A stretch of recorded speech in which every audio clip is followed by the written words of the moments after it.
오늘 본문 말씀입니다. 시편 119편 105절부터 112절까지 말씀입니다.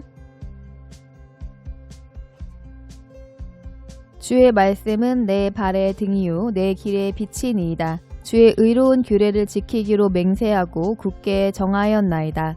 나의 고난이 막심하오니 여호와여 주의 말씀대로 나를 소성케 하소서. 여호와여 구하오니 내 입에 낙헌제를 받으시고 주의 규례로 나를 가르치소서. 나의 생명이 항상 위경에 있사오나 주의 법은 잊지 아니하나이다. 악인이 나를 해하려고 올무를 놓았사오나 나는 주의 법도에서 떠나지 아니하였나이다. 주의 증거로 내가 영원히 기업을 삼았사오니 이는 내 마음의 즐거움이 됨이니이다. 내가 주의 율례를 길이 끝까지 행하려고 내 마음을 기울였나이다. 아멘.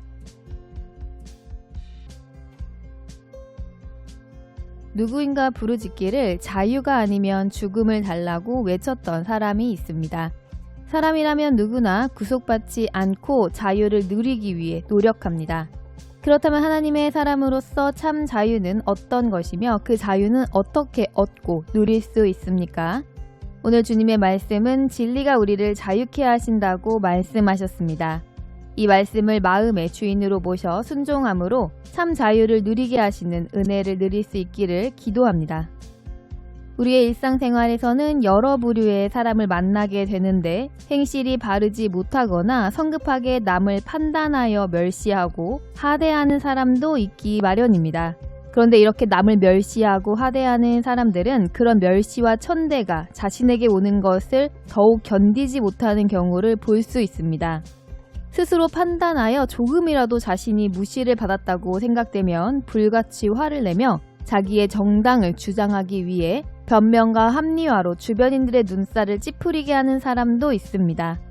그와는 반대로 어떠한 위치에 있는 사람이라고 할지라도 무시하거나 하대하지 않고 그들의 일을 존중하는 사람들은 자신이 조금 무시를 당하는 상황에 놓인다고 할지라도 크게 개의치 않는 사람도 있습니다.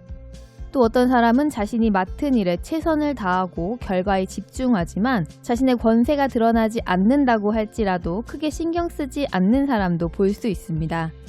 이러한 모습은 다른 사람들에게 자신이 어떻게 보이는가 보다는 자신이 맡은 일의 성공에 더 큰 관심이 있기 때문일 것입니다. 오늘 본문은 우리가 하나님의 사람으로서 어떠한 삶을 살아야 하는가에 대해서 말씀하신 부분입니다. 성경에서 말씀하는 삶의 모양은 어떠한 특정한 사람이나 직분이 있는 사람만 그렇게 살아야 하는 것이 아니라 하나님을 아버지라고 부르는 모든 사람은 그렇게 삶으로 아들로 인정받을 수 있다는 말씀입니다. 그러므로 십자가의 보혈로 하나님의 아들이 된 우리는 하나님의 말씀을 마음에 모셔드려 순종해야 할 것입니다. 오늘 본문 105절에서는 주의 말씀이 우리의 삶에서 어떤 위치에 계시며 무슨 일을 하시는지 명확하게 알게 해주셨습니다. 주의 말씀은 내 발의 등이고 내 길의 빛이라고 말씀하셨는데 이는 우리가 가야 할 길을 밝히 알게 해주시고 보여주시는 일을 하신다는 말씀입니다. 그러므로 기자는 주의 의로운 규례들을 지키기로 맹세했다고 합니다. 사람이 사람다움을 알지 못하고 보지 못하면 그는 본질상 진노의 자녀이므로 분명 가면 안 되는 길인 멸망의 길을 갈 것이 자명합니다. 그러므로 우리에게 보여주시는 가야 할 길과 규례를 지키기로 맹세한 것은 생명을 지킨다는 것입니다. 하나님의 말씀이 내 발의 등이고 길이라는 것이 그저 말로만 그렇다고 하는 것이 아니라 정말 주님의 말씀대로 살아가겠노라고 맹세를 한다는 것입니다. 맹세라는 것은 자기 자신보다 더 높은 존재를 두고 하는 것이기 때문에 비록 나에게 해롭다고 할지라도 그것을 지켜야 하는 것이 맹세입니다.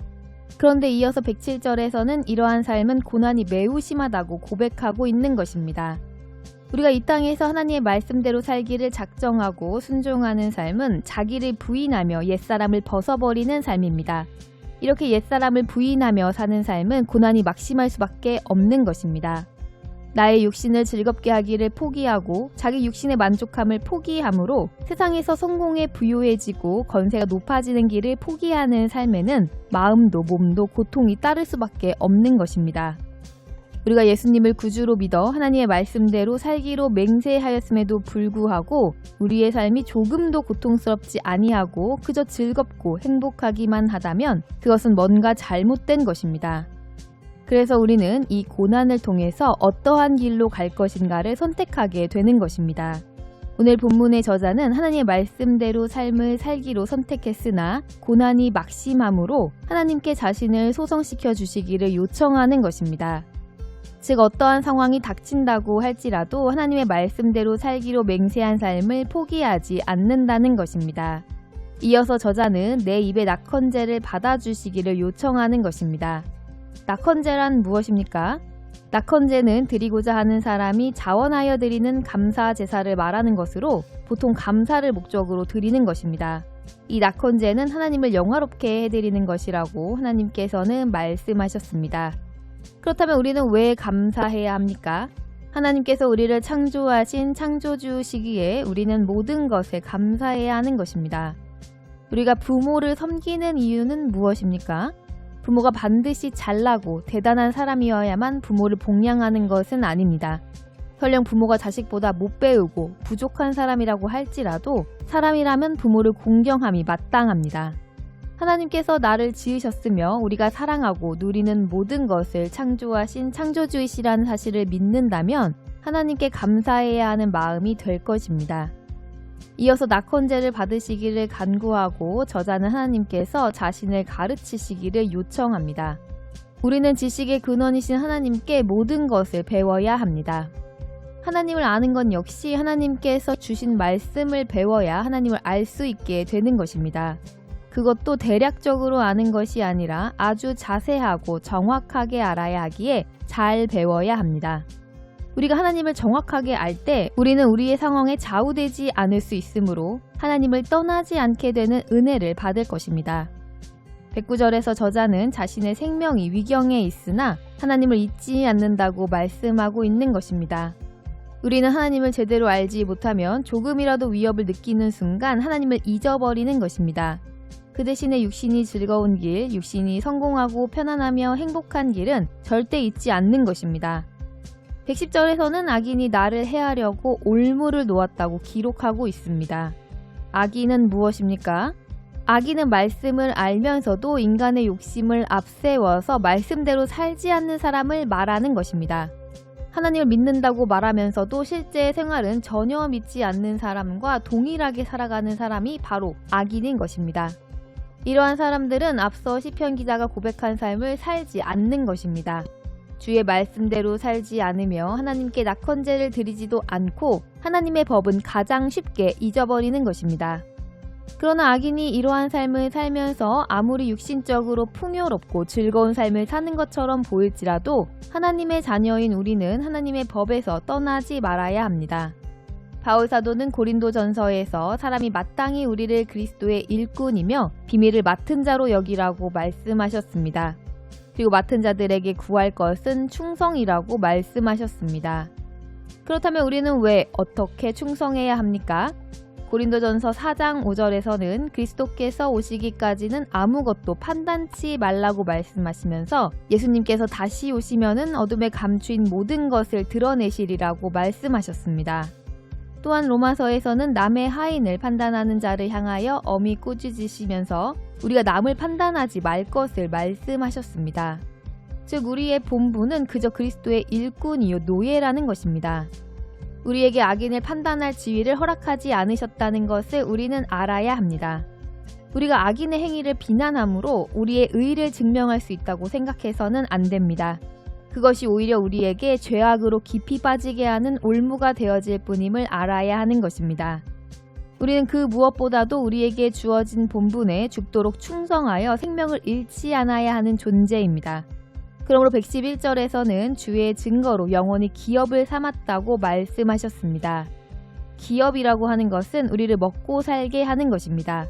즉 우리가 하나님의 말씀을 우리의 생명을 지속하게 하는 길이며 방법이라는 사실을 잊지 말아야 한다는 것입니다.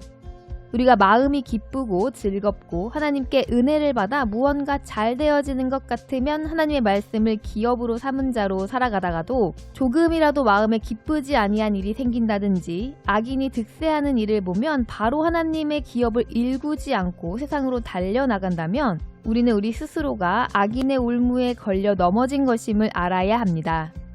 그래서 오늘 본문 마지막 절에서는 주의 율례를 끝까지 행하기 위해서 마음을 기울였다고 말씀하셨습니다. 결국 믿음은 어디에 있는 것입니까? 바로 마음에 있는 것입니다. 우리는 사람들 앞에서 성경 말씀을 많이 외우고 또 누구나 감동받을 교훈과 설교를 전하면서도 그의 마음에 하나님을 주인으로 모시지 않는다면 그의 일상생활에서 그 사실이 쉽게 드러나기 마련입니다. 우리는 하나님께서 말씀하신 것을 주님 다시 오실 때까지 마음의 주인으로 모셔 지속적으로 순종해야 합니다. 은혜를 받고 감동을 받아서 마음의 기쁨이 넘쳐 흐를 때에는 넘치도록 행하다가도 더 이상 아무런 감동이나 결과가 보이지 않으면 이전 삶으로 돌아가는 삶은 하나님을 진실로 주인으로 모시지 않은 사람의 마음입니다. 우리가 하나님 앞에서 하나님의 노예로 살아가는 일은 쉬운 일이 아닙니다. 이것이 쉽지 않은 일이라는 것은 이미 예수님께서 삶으로 보여주셨습니다. 우리가 지금 하나님의 은혜로 말미암아 하나님께서 기뻐하시는 삶을 살고 있다고 할지라도 악인이 우리를 해하기 위해서 언제나 우리 앞에 올무를 놓고 있다는 것을 잊지 말아야 하는 것입니다. 그러므로 우리는 악인의 행실에 대해서 함부로 판단할 것이 아니라 하나님께서 다시 오셔서 어둠에 감추인 것을 드러내시기를 기다려야 하는 것입니다. 그때는 하나님께서 우리 마음을 시원하게 하여 주실 것이기 때문입니다. 우리는 오직 우리의 본분에 깨어 있어 하나님의 자녀로 충성하는 삶을 살아야 합니다. 자기 본분에 깨어 있는 자는 주변의 일이나 상황에 크게 좌우되지 않을 수 있습니다. 그러나 자기의 본분에 집중하지 못하는 자는 주변에서 작은 소동만 일어나도 거기에 휩쓸려가기 쉬운 것입니다. 우리는 지금 하나님을 어떤 분으로 알고 섬기고 있습니까? 창조주이신 하나님의 목적에 의해 보내심을 받은 자로서 나의 본분에 집중하고 있는지, 적당히 모양을 내면서 세상 사람들과 별 괴리 없이 잘 지내고 있는지 정직하게 돌아보아야 합니다. 이 시간 다시 한번 돌아보시고 오직 주의 법도에서 떠나지 않기 위하여 온 마음을 기울여 자신을 지키고 다스리는 주의 백성들이 다 되시기를 바라며 주 예수님의 이름으로 축복합니다.